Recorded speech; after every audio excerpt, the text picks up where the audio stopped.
In today's Sharp Saturday video, we're going to take a look at a very different little camp axe from the folks at SOG or SOG, the SOG Camp Axe. That's what's coming up next here on Survival on Purpose.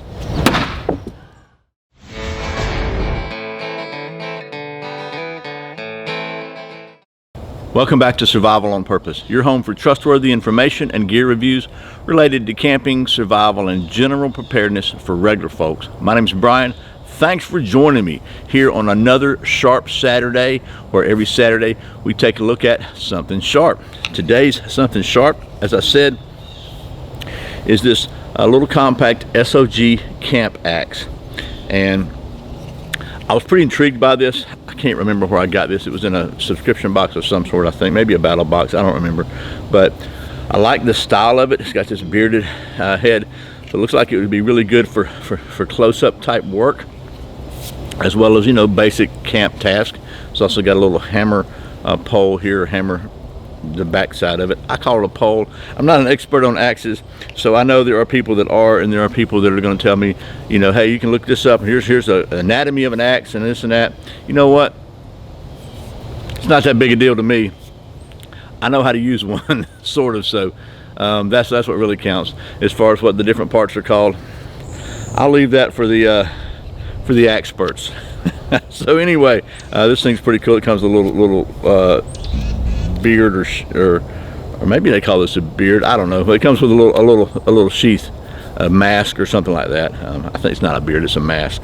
Anyway, I'll stop rambling. We're going to take a closer look. We'll go down the old stump top, talk about the specs of this thing, get to doing some of that axe stuff right after this word from one of my favorite sponsors, the folks at ClickBelts.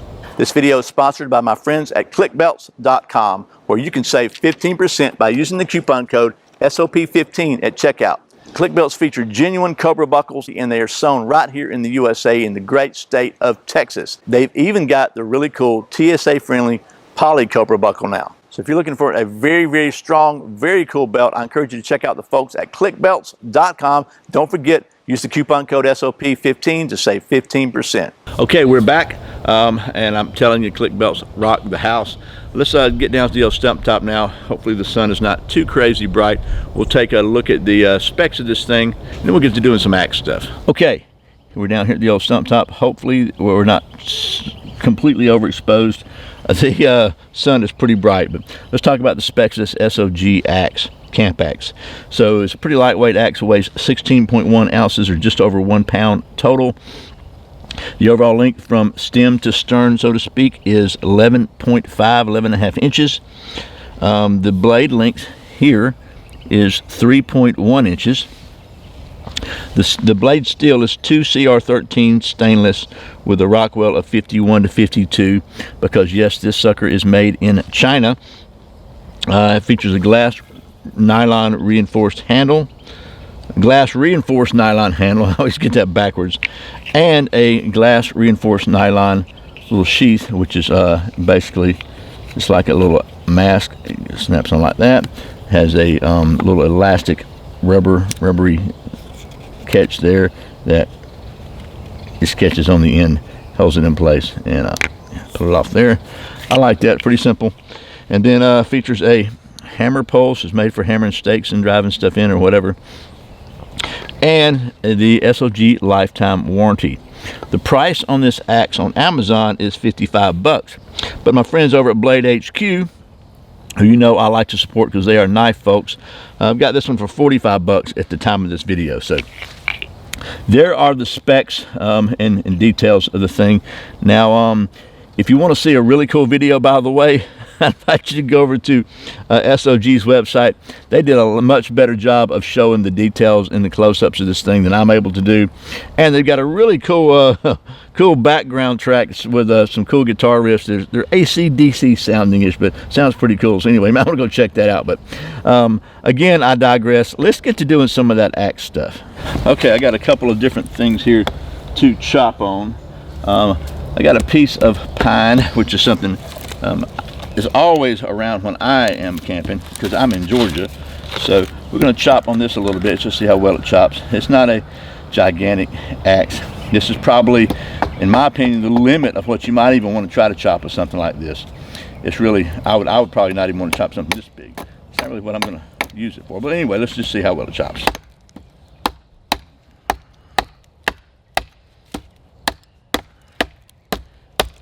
And I'm just going to do some light basic chopping. Getting kind of wet here on one side.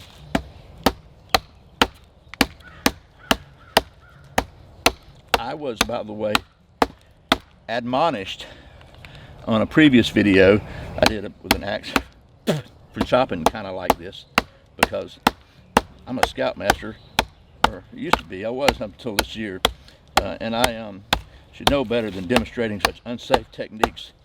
This is not the approved method for chopping, and that's true. You should brace this on the ground, on a chopping block, on a log or whatever, but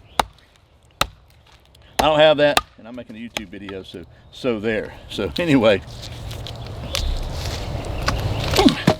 that's some pine, and it chopped just fine. It chopped the pine mighty fine. I think it's really more useful for smaller stuff. This is probably pretty small, but let's just see. We're gonna do some chopping right here just to see how well this thing does. Yeah, I like doing stuff like that just because it's fun.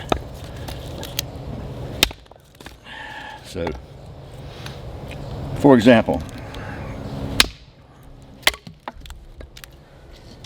you want to make a tent stake. Let's just see if we can chop that off there. We'll chop this off here. Then I just do this. That's how I make them. If I'm making one, just like that. Nothing fancy. Then just drive that sucker in, and we'll show you that in a minute. I'll show you driving it. Maybe I can drive it in this. I hate to split them. I don't want to take a chance on splitting the old stump top up here, but you get the idea. So there's some pine. Let's see. I've got another piece of wood here that is, don't even know what it is, but let's see how well it chops in this. I'm not going to chop this one all the way in two because this is bigger than the axe head, and generally I'm trying not to chop stuff with a small axe like this that is actually larger in diameter than the...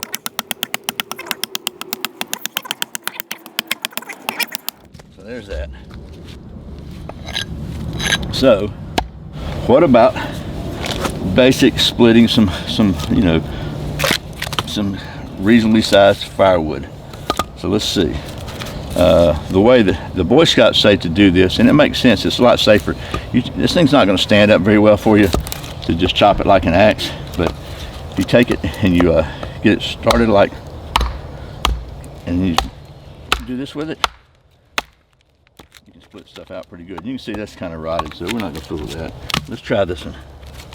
This is probably kind of rotted too, but we'll try it anyway. I need to get some more wood. Winter's coming anyway.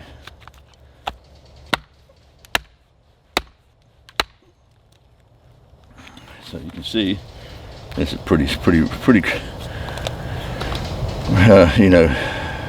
punky looking wood almost, but let's see, we got it there. Now let's just do this.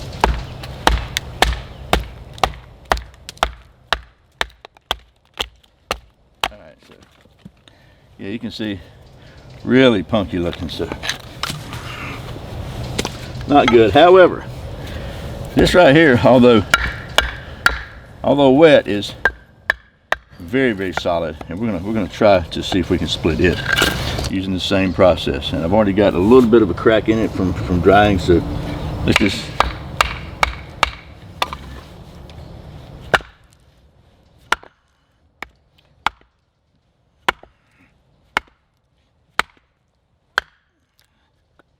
put it like that, and then we'll do it again.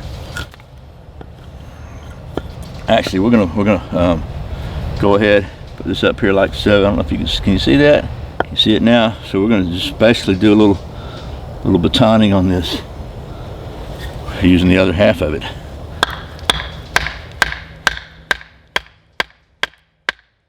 Another good use for the back of the hammer pole here is to allow you something to whack on if you want a baton split.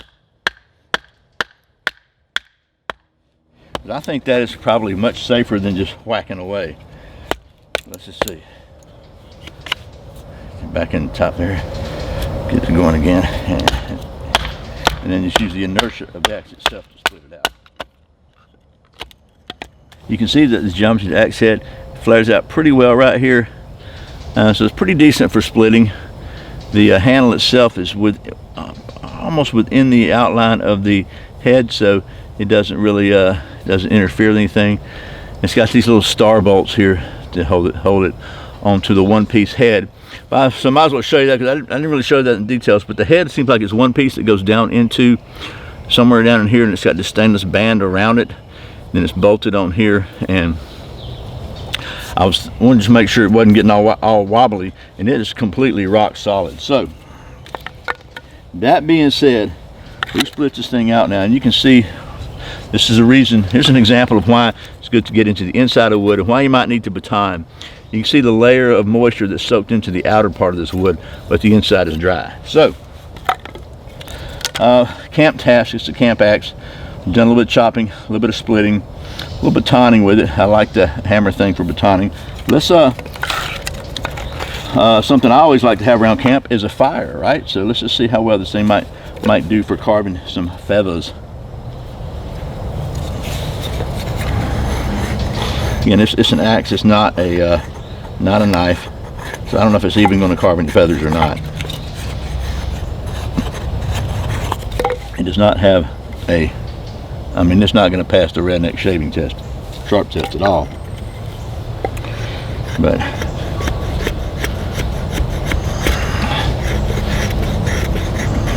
I'm trying to see if we can get a few feathers off of it anyway. I think it would need a little more edge before I'd feel really good about making feathers, but good news is it's not that difficult to put an edge on it, especially this 2CR. It's reasonably soft steel, so you could sharpen that up a lot sharper pretty easily, I would think. I like that you can choke up on it here, but I'd like it better if it had a really good edge on it. So let's just get in some curls out here. Don't know how well it's gonna accomplish the desired result, which is going to be to get a fire. So we're going to sit these over here in their own little pile. Some nice, not too bad, really not too bad little curls there. And then we are going to, you know where we're going next, right? We're going to get the old fat wood here, and if we can't carve it, I bet you we can carve a little bit here. I bet we can scrape it though with the edges like that. Let's see if I can figure out how to scrape it. Just scrape like so, I guess. Just carve off some little curlies there. Maybe try this.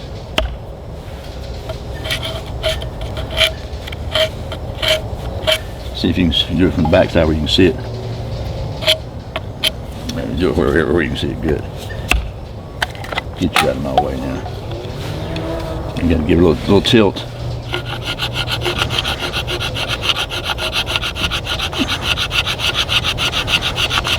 There we go. Okay, so smell that. Come on, smells so good. Okay,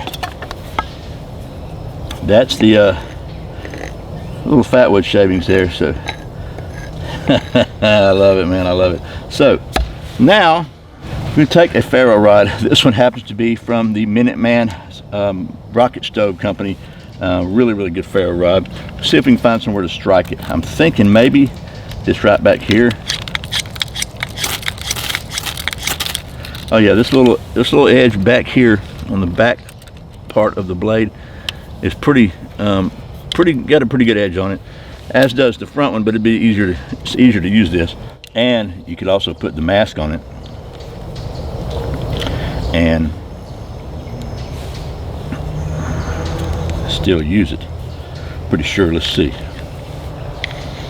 Although it might get hot and melt that mask. Let's just find out. We'll try it without the fat wood first, because I like to do that just to see, in case you didn't, you lived in a completely deprived area that you weren't able to have any fat wood.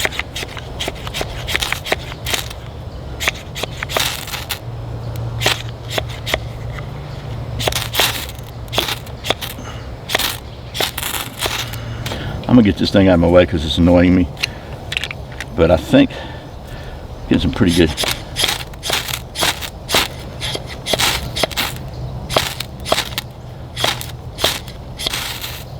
Okay, we're getting some good sparks, but again, this wood was damp, so we'll just we'll put the magic ingredient, secret ingredient in there, and we'll see how well it works.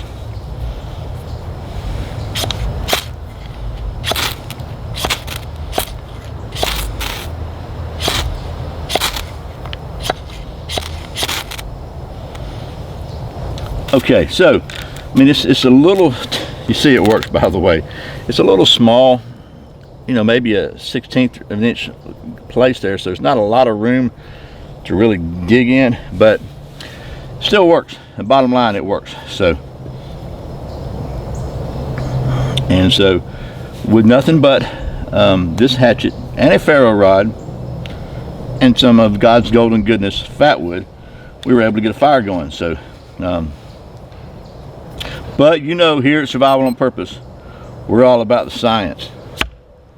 Okay, so as you saw, I think this little axe did actually a pretty decent job. My biggest concern with any of these little modular axes is as far as, is it going to get loose or whatever, and it held up really well. Like I said, it looks like the axe head goes down underneath this sleeve here, and then it's I don't know how far it's split down, but it's bolted here. Really solid glass nylon filled handle. Seemed to do really well. It chopped okay, you know, for a 1 pound axe, a small axe. It didn't carve so great, but I think that's really because of the edge, not because of the shape. It's got really good ergonomics for carving.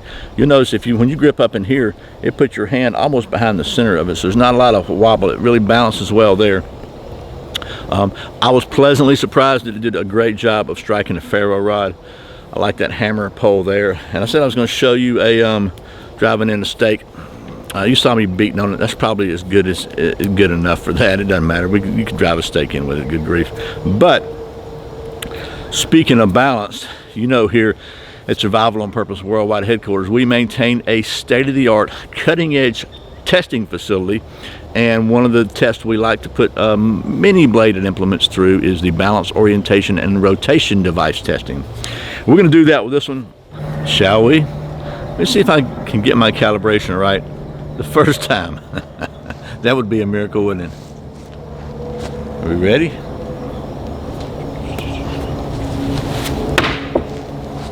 Hey, what do you know?